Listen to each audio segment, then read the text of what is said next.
Hello and welcome to Time to Get Fit. I'm John Pearlstone. I'm a trainer, fitness consultant with over 20 years experience in the strength, conditioning, and fitness industry. But this show focuses on the last 7 years when I discovered the power of timing for weight loss, fitness, and an amazing relationship with food. So in 2008, after having a year of incredible success using timing, I started the Eating and Exercise Timing Fitness Plan to help others see the same sort of benefits. And since that time, many people have been successful with this program. And in 2014, I put together a book, kind of putting all the guidelines and principles together, called It's Not What You Eat, It's When You Eat It. So we've had many shows where we've talked about eating timing, but some of our shows we want to focus on exercise timing because that can be equally important. It all has to do with metabolism. And that's a word that you hear tossed around all the time. Got to improve your metabolism. This food will help your metabolism. Everything's metabolism. Well, EET approaches metabolism a little bit differently. We want to make sure that when you're working on something with metabolism, you're seeing benefits. And we've created EETfit Metabolic exercise that will teach you exactly how your metabolism can benefit from the exercise we show you how to do. So let's start our discussion, though, with a very quick review, most of which is on prior episodes that you can find on YouTube. But we did talk about eating timing and the metabolic timing cycle. And there are 2 times on that cycle where there's an opportunity for exercise that may make the most sense in a typical eating day. But what we're going to focus on in this show goes a little further. We're not worried about timing your eating and your exercise so much as we are about figuring out exactly how to get the most out of exercise for your metabolism. So that's what we're going to focus on, but I am going to actually take one more second and make sure we start with the right foundation for any exercise plan. And we have an entire episode on exercise timing that you can take a look at. But these were the 2 points to walk away with, and that is any exercise you choose to do must have consistency and be injury-free.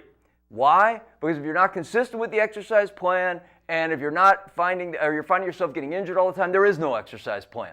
So all these great metabolic ideas you're going to be hearing will mean nothing if you can't follow the 2 what we call must-haves, which are consistency and injury-free.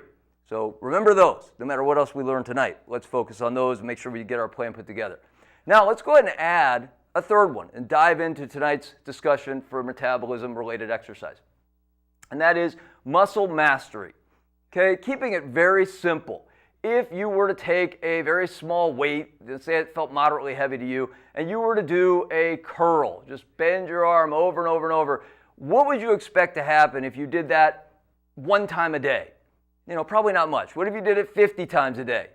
You'd probably find more strength. What if you did it 1,000 times a day? Well, your arm would understand that you're trying to see some changes in your arm. And that's what we're after with metabolic exercise. We want to give your body clear direction on what it needs to do to transform. And muscle mastery is absolutely the way to accomplish it. You hear a lot about muscle confusion. We don't want our muscles confused. We want them mastering the exercises we're doing so they transform exactly how we teach them to do, and we get the body and the fitness we're after. So remember muscle mastery. So I've got 3 key points I do want to cover on that to make sure we're clear on exactly what muscle mastery can do for you. Number 1, as I said, do barbell curls, dumbbell curls, and your arm will get bigger and stronger. That is basically giving your body a message for metabolic adaptation. Your body is going to create more muscle, it's going to create opportunities to get stronger, and that's adaptation. Number 2, muscle mastery will reduce your risk of injury. So if you do something over and over, you get adapted to it, you're comfortable with it, and you then continue to try to improve it, and you find that you don't get injured as often as trying a bunch of new things with all kinds of crazy techniques that are very challenging right at first. You want to get good at something before you go to something else. And then number 3, you want to it lends itself to excellent opportunities for progressions where you can take it a step at a time. And we can do the 1 curl a day for a week and then 5 the next week and 10. Let our body adapt, let it grow, and find that we can do it injury-free and get the results we're after. So that's what muscle mastery is all about. Now, what does it have to do with metabolism? Well, basically, muscle mastery can only happen if you're going to do some level of exercise and tell your body what you want it to do. And the most important thing you can accomplish in doing exercise is to understand how your body operates in terms of using its energy, because that is metabolism. Your body actually metabolizing energy for you to live, for you to do the exercise you're choosing to do. Everything you do involves some level of metabolism. So we're going to focus on this particular chart, our graph I put together with these 4 tanks, and help you understand exactly what choices your body has for energy at any given time. First of all, we start with carbs. And I've got a little slogan to help you remember what each one is. Carbs burn first. Okay, so we know carbs are high energy foods that get in our bloodstream quickly. They're going to burn first and give you energy to do whatever it is you're doing. So that's number one. A lot of people don't know about glycogen. Glycogen is your body storing carbs. There's a small amount of stored carbs your body keeps, and you want to look at that one as an emergency tank. So if you're walking in the mall at night and somebody kind of scares you and you decide you need to take off and run, or they point a gun at you, that's what the energy is created from, is glycogen. It's that emergency burst, emergency fuel. Think of it that way. Okay? And it's very, very important to understand how to use that for exercise success and making sure you get great metabolic benefits from your exercise. Next, you got proteins. We can keep that simple. We all know proteins. Eat a lot of protein. It helps rebuild muscle.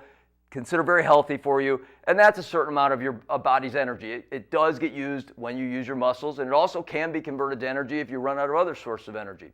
And then finally, we've got fat. And everybody wants to lose weight. Everybody is looking to see fat go off their body.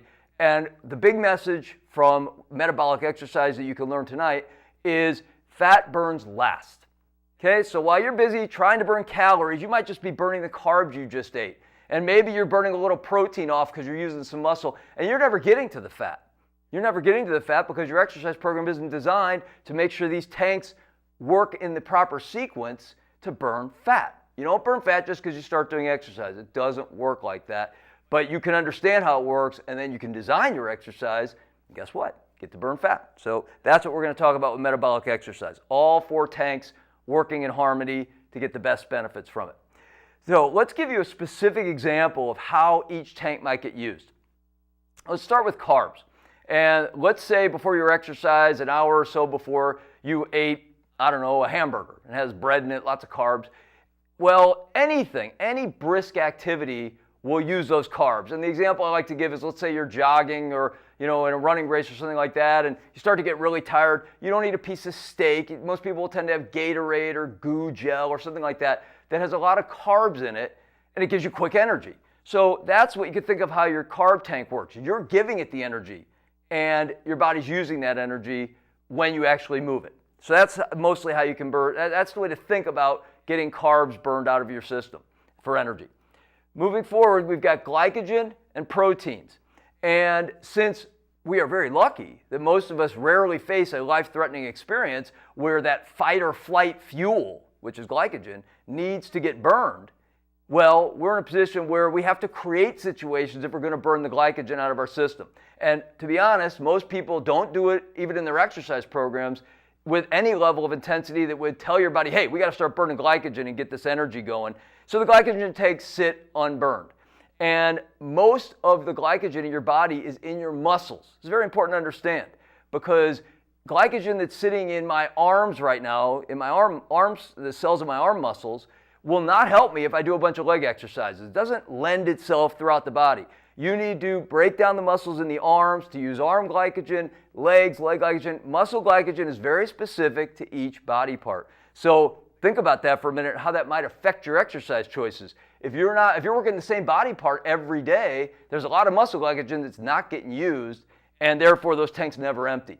And that can be very important to improving metabolism, getting those tanks emptied and then refilling them, which we're going to talk about in a minute. So when you do push-ups, or something that's really challenging for you, where you can't just do 100 push-ups, most people can't anyway, and even the greatest athletes typically can't do more than that. So you can understand your body starts getting threatened, starts getting challenged, and it starts to reach in to that emergency fuel tank to burn glycogen. While you're doing that, you're also burning protein. They go very much hand in hand, because you're using those arm muscles, chest muscles, shoulder muscles to do your push-ups, and those muscles are breaking down, the protein tank gets lowered. Okay, so that's a good example of how you would use glycogen. And taking walks, for example, is never going to really have that same reaction to tapping into glycogen or even protein, because our legs have so much energy in them that we can walk for a long, long time without using much glycogen and certainly very little muscle breakdown. So let's review, and you can see that what we want to see happen in a well-designed metabolic exercise program is we want to make sure we're lowering all the tanks. And if we take phases of the exercise and we lower the carbs that we might have recently eaten, well, then our body needs to get into other sources of energy, and there's only 3 left. And it might be starting to burn more fat at that point, but also it'll start to get a little more threatened. It'll burn some glycogen. Your muscles will break down. You'll burn some protein. And once those are all down at certain levels, then your body can optimally burn fat out of the fat tank. And you can start seeing insane levels of fat reduction, fat loss, once you get these sequenced properly. So that, I think if you follow me at all, tells you about metabolic exercise. That's true metabolism, taking the sources of energy in your body and managing them so you make sure you're telling your body, I'm going to lower the tanks and then I'll fill them back up, but I'm going to lower the tanks in such a way that you can burn fat and not feel like you have to add it back after the workout. And that's how we use timing. It all comes in together at the end. So I've come up with a little saying for you, and you want to make sure that if you're going to get maximum fat burning from your exercise programs and improve your fitness to the highest level, you want to empty each tank. So learning what the 4 tanks are, learning how they work, and getting them emptied as far as they're willing to be emptied. Some won't go any further, but you want to make sure you're tapping into each one. Will allow that fat tank to reduce without your body coming back and fighting you later and saying, I'm starving, it's not simply just not eating food. We can eat lots of food. We're managing it through exercise now. That's what this discussion's about. So we'll empty those tanks. Now, we are going to have an actual exercise demonstration in our next show. And we're going to use this and show you exactly how it works with real demos. But let me overview for you, a little teaser, what we're looking to accomplish with those exercises. We've got 2 basic workout formats. These are carefully designed to step-by-step manage each tank and get them reduced in a way that now you'll have to eat something to refill them, or you'll just be busy burning fat. You have great options, right? If those are 2 things I think we both would love to do. I know I enjoy doing it, and I want to show you how to do it. So you can use intervals.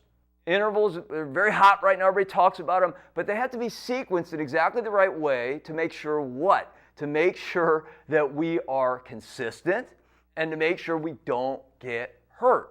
Right? If you dive in, there's a program called CrossFit where they do some sort of interval and circuit. We'll talk about in a minute, circuit training. But they dive you right in day one. Your body's not ready. Remember, muscle mastery, adaptation, those things don't happen by diving in as hard as you can to a program. We've got to phase it in. And that's exactly what the EETfit metabolic workouts do for you. So there's 4 phases to any of the workouts that we're going to demo for you. And we've got an interval format I mentioned, which is tending to go fast and then slow down and then fast and slow down, and kind of telling your body that it needs to improve nice and gently, and then we ramp it up as you get more fit. And then there's circuits.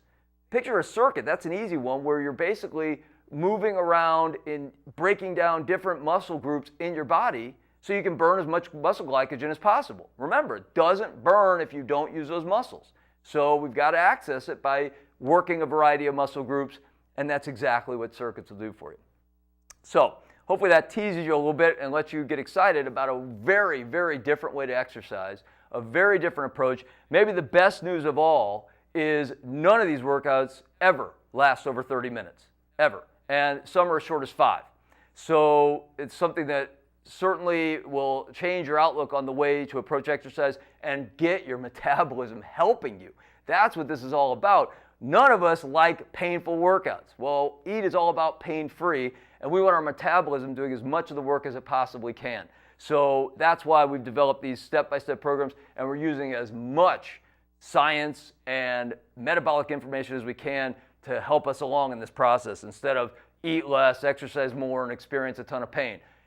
We've already been through that in every prior episode. Does not work. You got to find a better way that suits your lifestyle. So let's talk about the specifics in each workout. Basically, we're going to go through, and hopefully this will all come together as you've reviewed what we've talked about tonight. And that is, we start with carb burning. We want that carb tank emptied.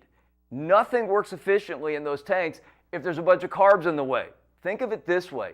Your body is basically an engine, and you give it carbs, you have to feed it carbs. It only stores very few, and that's for emergencies in the glycogen tank, right? So you give it some carbs in the form of, I don't know, brown rice or candy or anything. Carbs are carbs. We'll talk about that in another episode, but carbs are carbs.